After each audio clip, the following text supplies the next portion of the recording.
In a room of shouting men, the one who will rule is not the loudest, but the one whose silence makes the others quiet their own tongues. You have been taught that your voice is your power. This is a lie, designed to make you a predictable and powerless fool. The true sovereign rules from a throne of unspoken thoughts. Observe the common man. He is a prisoner, and his words are the bars of his own cell.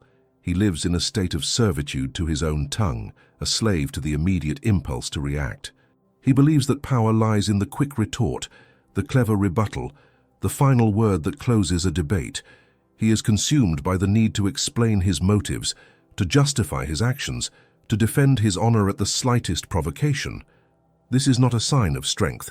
It is the symptom of a profound and fatal weakness. It is a disease of the spirit that manifests as a constant leakage of power.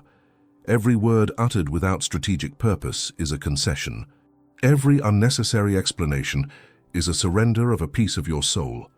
He who is compelled to speak is compelled to serve the agenda of another, for his reaction is dictated not by his own will, but by the stimulus provided by his opponent. The world sets a stage, and he dutifully plays his part, speaking the lines he is fed, believing his performance is his own. He is a puppet who praises the texture of his own strings.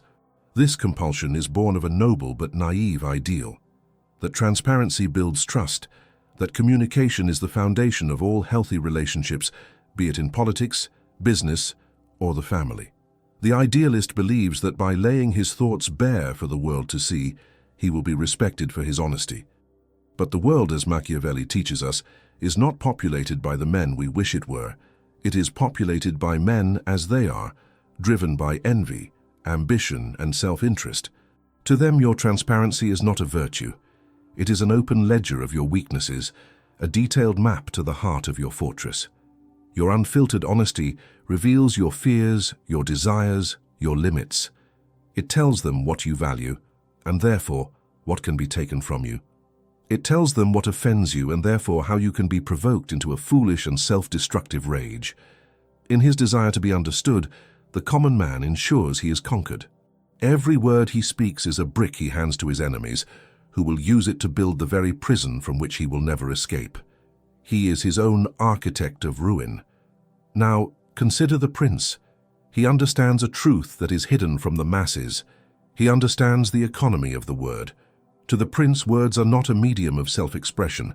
They are a finite and precious resource, a strategic asset as vital as a treasury of gold or an army of loyal soldiers.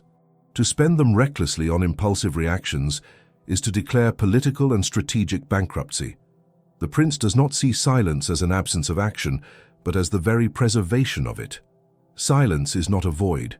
It is a reservoir of potential energy. It is the active, deliberate accumulation of power. While others drain their influence in the noisy marketplace of opinion, the prince stands apart, his power growing in the stillness. He watches, he listens, he learns. His refusal to speak is a refusal to be drawn into the petty games of others. It is a declaration of sovereignty over his own mind. This is the first and most difficult lesson a ruler must learn, the lesson of how not to be good. In the world of appearances, goodness is often equated with being communicative, open, and agreeable. The prince must cast off this deceptive virtue. He must learn the strategic necessity of being perceived as reserved, impenetrable, and perhaps even cold. For in the theater of power, a man who cannot control his own tongue cannot be trusted to control a state. Machiavelli instructs that a prince must be a master of his own nature. The first conquest is not of a city or an army, but of the self. It is a victory over the desperate human need for validation, the ego's craving to be heard and acknowledged. By mastering this impulse, the prince achieves a state of true freedom. He is no longer reacting to the world. He is forcing the world to react to his calculated stillness. His actions, when they finally come, are not the predictable consequence of a provocation. They are the deliberate and devastating result of his own will, executed at a time and place of his own choosing. His words, when he finally chooses to spend them, are not mere currency. They are weapons, each one forged in the fires of observation and sharpened by the discipline of restraint. They do not beg for agreement. They command it. This is the fundamental divide between the ruler and the ruled. One is trapped by the incessant need to speak. The other is liberated by the power of what is left unsaid. For as Machiavelli knew, men are so simple and so subject to the necessities of the present that a deceiver will always find someone who is willing to be deceived. And the greatest deception is making a man believe that his own words will set him free, when in fact, they are the very chains that bind him. For the love of truth is a dangerous luxury, easily discarded by men in their pursuit of advantage. Silence is the armor that protects you from this reality. Comment: silence is sovereignty, if you understand this first principle, and subscribe for our next lesson, where we will unmask the offensive weapons hidden within the void. You have been shown the cage built of words. Now you must learn to appreciate the arsenal that is forged in its absence. The idealist mistakes the void of silence for emptiness, a lack of substance. The prince knows that this void is not empty at all. It is a crucible, a workshop of the mind where the most formidable weapons of statecraft are crafted. It is here, in the calculated stillness, that the raw material of observation is smelted into the unyielding steel of influence. To master silence is not to disarm yourself, it is to exchange the clumsy, noisy blunderbuss of common speech for the silent, invisible, and far more lethal blade of strategic intent. The first weapon you must forge is a new understanding of virtue itself. The world speaks of virtue as the quality of the hero on the battlefield: courage, prowess, the decisive charge that breaks the enemy line. This is a definition fit for soldiers, for instruments of power, but not for the master who wields them. This external display is a mere shadow of the real thing. True Machiavellian virtue is not an outward act, but an internal war, won in the silent chambers of the soul. Its primary battlefield is the space between a stimulus and your response, and its greatest enemy is your own tongue, the most treacherous and mutinous soldier in your personal army. Before you can command legions, you must command your lips. Before you can conquer a kingdom, you must conquer the impulse to speak. This is the discipline of the tongue, the bedrock of all durable power. Consider the force of Fortuna, that unpredictable, chaotic river of events that governs the affairs of men. Fortuna manifests as provocations, insults from lesser men, the circulation of lies, the sudden unfolding of a crisis. The man of common virtue, the man who wears his heart on his sleeve, immediately throws himself into this raging current. He responds to the insult, corrects the lie, panics in the face of crisis. He splashes, he struggles, he shouts, and in doing so he is utterly consumed by the river. He becomes a victim of circumstance, his energy depleted, his focus shattered. Fortuna has defeated him by making him react. The prince, however, the man of true virtue, stands on the riverbank. He hears the insult and remains still. He sees the lie and remains still. He observes the crisis and remains still. His silence is the supreme act of defiance against chaos. It is a dam, built of immense self-control, that holds back the floodwaters of circumstance. While others are drowning in the noise of their own emotional responses, he remains dry, clear-headed, and observant. He is not fighting the current. He is studying its speed, its depth, its direction, and only when he has understood its nature does he choose to act, not by diving in, but by diverting the river's own force to serve his purpose. This requires a strength far greater than physical courage. It is the strength to absorb hostility without reflecting it, to sit with uncertainty without seeking the false comfort of a premature conclusion, to bear the weight of being misunderstood in the short term to ensure your ultimate victory. The ego will scream for retribution. Your pride will demand a defense. Your advisors will clamor for a statement. To resist these pressures is to prove you are a sovereign, not just a consensus taker. While your adversaries are blinded by the red mist of their own anger and anxiety, you, in your disciplined silence, see the entire strategic landscape with a cold and perfect lucidity. You see the alliances shifting, the true motives revealing themselves, the fatal mistakes being made by those who cannot bear the pressure of the unsaid. This disciplined silence is the first and most potent weapon, for it ensures that you are the only one on the battlefield who is thinking clearly. The second weapon forged in the void is that of profound and terrifying unpredictability. A prince, Machiavelli warns, must above all else avoid being despised and being predictable. The latter often leads directly to the former. A predictable ruler is an impotent one. His enemies learn his patterns. If he is prone to anger, they will provoke him into making rash decisions. If he is prone to clemency, they will transgress, knowing their punishment will be light.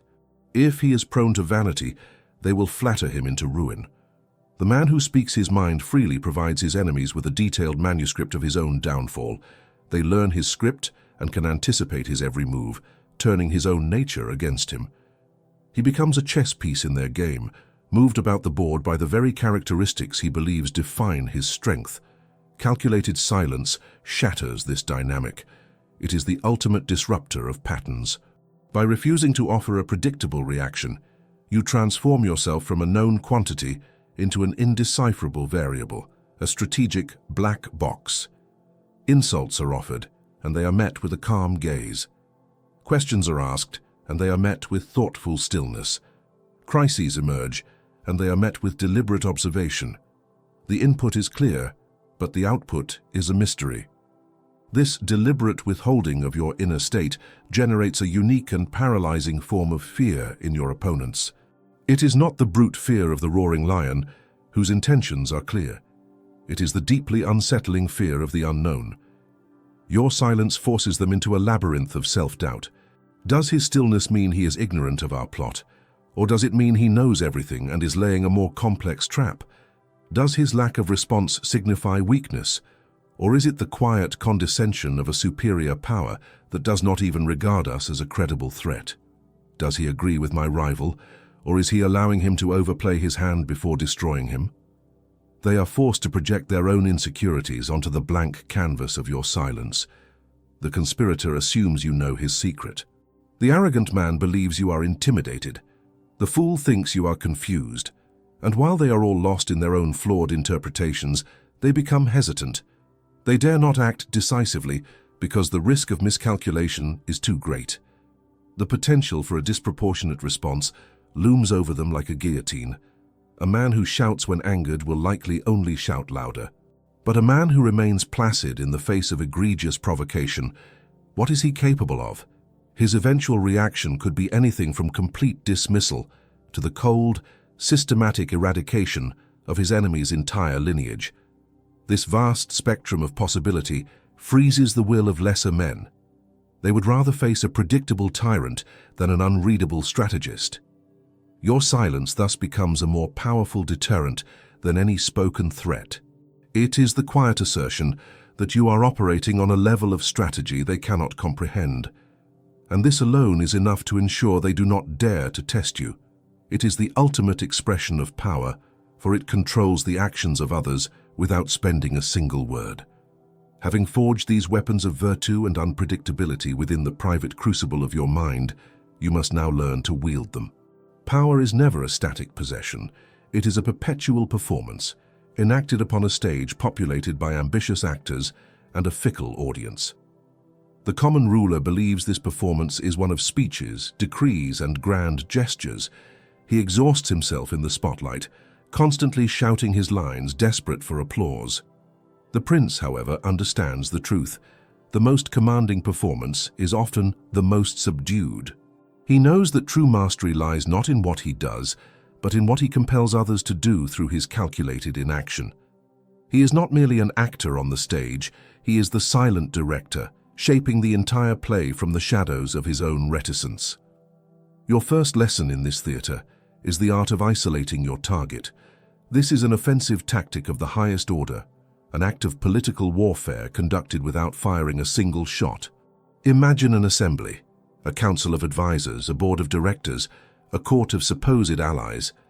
An ambitious rival, puffed up with self-importance, presents a proposal. He speaks with passion and conviction, laying out his vision. The room is filled with the sound of his voice, and he mistakes this for control. All eyes, however, are not on him. They are on you. They are searching your face for a sign, a flicker of approval or disdain, a cue to guide their own response, and you give them nothing. Your face is a mask of impenetrable neutrality. Your posture is one of relaxed observation. You do not nod, you do not frown, you do not even lean forward. You simply exist, a silent fulcrum around which the entire dynamic of the room now pivots. At first, this stillness is merely awkward. Then it becomes a weight. Your silence is not empty. It is a dense, gravitational field that begins to bend the very atmosphere of the room. The speaker's allies, who were ready to voice their support, now hesitate. Their words catch in their throats.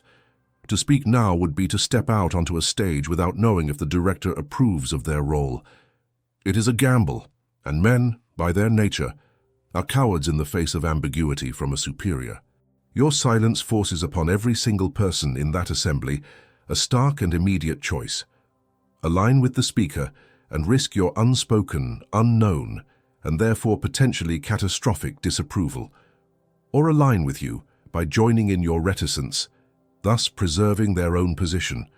The instinct for self-preservation is the most powerful force in human nature. One by one, they will choose the safer path. They will remain quiet. Observe what you have accomplished. The speaker, who began with such confidence, now falters. The expectant energy in the room has curdled into a thick, anxious dread. His voice, once a commanding declaration, becomes a pleading question. He looks around for support and finds only averted eyes and impassive faces.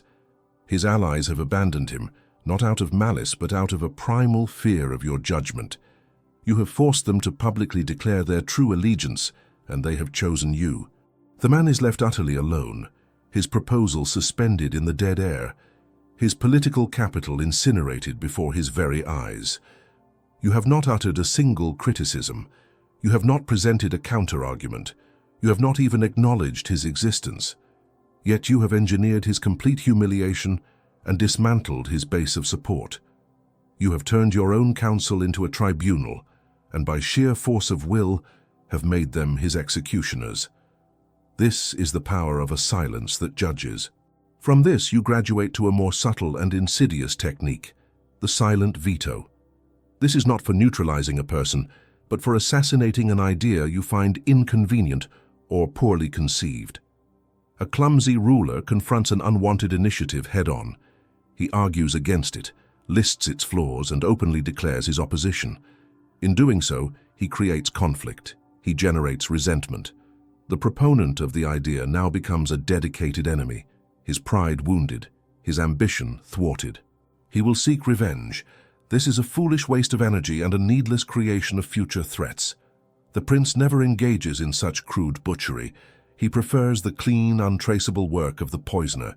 He kills an idea by depriving it of the one thing it needs to survive: oxygen. An initiative, a project, a proposed new law, all are like flames. They require the oxygen of attention, resources, and most importantly, the endorsement of authority to grow. When such a proposal is brought before you, instead of dousing it with the water of your rejection, you simply enclose it in the vacuum of your indifference. You do not say no. You simply do not say yes. You listen politely. Perhaps you even nod thoughtfully. And then you do nothing. You do not assign it a champion. You do not allocate it a budget. You do not mention it in your next address. When its proponent asks for an update, you are vaguely supportive but non-committal. The proposal is not dead, but it is not alive either. It is left in a state of administrative purgatory. The initial enthusiasm of its supporters begins to wane. Other, more pressing matters which you have chosen to champion, demand their attention. The unwanted initiative, starved of the light of your favor, begins to atrophy. It withers on the vine, not because it was struck down, but because it was never given what it needed to grow. Eventually it is forgotten, a footnote in the minutes of a past meeting. Look at the result. The idea is dead, and your objective is achieved. But you have no blood on your hands. The proponent cannot accuse you of sabotage. You never openly opposed him. He can only lament that his idea failed to gain traction. He is made to look incompetent, incapable of inspiring action. While you remain above the fray, the pragmatic leader who wisely avoids committing resources to ventures that lack momentum. You have exercised absolute control while maintaining perfect deniability. You have weaponized neglect, turning your inaction into the most efficient and merciless of political tools. This is the genius of the prince. to understand that a throne is built not only upon the actions one takes, but more importantly, upon the countless destructive battles one wisely chooses not to fight. You have learned to forge the internal discipline of silence into a weapon, and you have wielded it in the theater of power to isolate your rivals and suffocate their ambitions.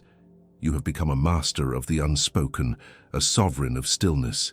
Now, before we reveal how this mastery is transformed from a series of tactical victories into a permanent and unshakable foundation of rule, ensure you are subscribed.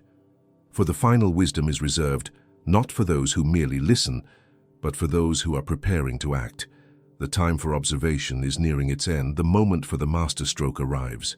The golpe de mestre, the masterstroke, is the instant when the profound potential energy accumulated during your long silence is finally released as an act of overwhelming kinetic force. It is not an act of impulse or an angry outburst. Those are the tools of the weak.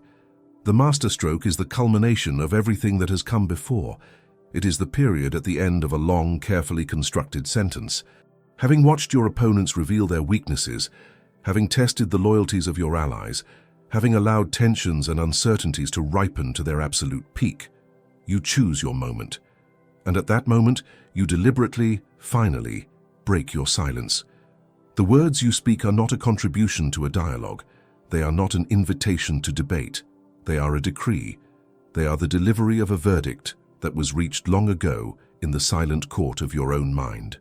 Imagine the scene. Your rivals, weakened by the infighting you have quietly encouraged, look to you for a decision. Your followers, desperate for direction, after a long period of your strategic ambiguity, are ready to cling to your every syllable. The entire political landscape is a coiled spring of tension, and you alone hold the mechanism of its release. Your pronouncement is therefore not just a statement, it is a seismic event. It is a single, concise, and irrefutable sentence that does not merely describe reality, but fundamentally alters it. Ramiro de Orco's services are no longer required. The capital will be moved. This alliance is concluded. The power of this moment comes directly from the scarcity you have cultivated. A man who speaks constantly finds his words become a devalued currency. They are mere noise. But you, having hoarded your words as a miser hoards gold, find that when you choose to spend one, it has the weight of an entire treasury. Its impact is shattering. It resolves all ambiguity, ends all speculation, and closes all avenues of dissent in a single surgical strike. This is the ultimate expression of Machiavelli's principle that injuries must be inflicted all at once. The injury here is the death of your opponent's hopes, the obliteration of their plans. The long agonizing uncertainty of your silence was the slow drawing of the poison. Your final spoken word is the swift and fatal injection. It is done quickly, cleanly, and without apology, leaving no room for negotiation or appeal. The debate is over. The new order has begun. But the masterstroke is not the end. A mere conqueror can win a battle. Only a prince can build a state. The true victory is not the event itself, but the enduring stability that follows it. Immediately after the decisive word is spoken, the work of consolidation begins. Your action has created a vacuum, a shockwave of change. You must now fill that vacuum with the foundations of your own permanent authority. This is where your long period of observation pays its greatest dividends. While you were silent, you were not idle. You were studying the structures of power, identifying the true loyalties of men, and discerning the hidden levers of influence. Now you use that knowledge to remake the world in your image. The consolidation of your state is built upon a new and unspoken law, a precedent established by your actions. Your court, your ministers, your entire sphere of influence has now witnessed the terrifying efficiency of your methods. They have learned a profound lesson, that your silence is not a sign of indecision, but of contemplation, and that your eventual word is not an opinion, but a sentence. This creates a new culture, a new ordeal. The atmosphere itself begins to discipline those around you. Frivolous proposals cease, for no one wants to be the target of your next silent veto. Conspiracies falter before they begin, as men fear the quiet scrutiny of a leader who sees everything and says nothing. Sycophants and flatterers find their words have no purchase, for you are unmoved by empty praise. The result is a state that is vastly more efficient, more focused, and more formidable. Your gravitas, your immense seriousness of purpose, becomes the organizing principle of your rule. People learn not to waste your time. They learn to bring you solutions, not problems. They learn that access to your thoughts is the most precious and scarce commodity in the realm, and they will strive to be worthy of it.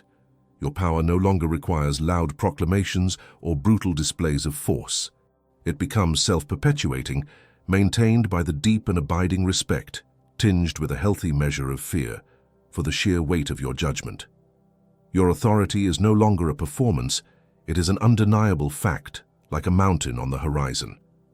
This, then, is the final truth about the nature of power. It is not about goodness or wickedness, benevolence or cruelty.